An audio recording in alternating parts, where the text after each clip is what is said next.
ஐயனே, எளியேனுடைய வேண்டுகோளை ஏற்க வேண்டுகிறேன். என்ன அது?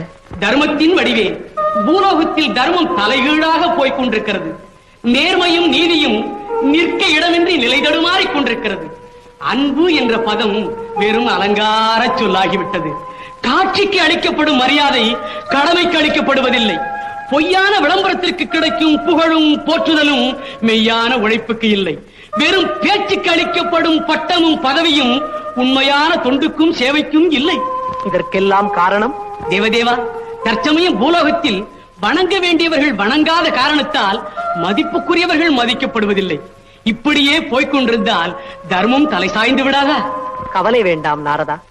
தன்னலமற்றவர்களும் தியாகிகளும் மகாத்மாக்களும் அவ்வப்போது பூலோகத்தில் தோன்றுவார்கள். அவர்கள் பார்வையாலும் சேவையாலும் அனைத்தும் சீர்பட்டுவிடும்.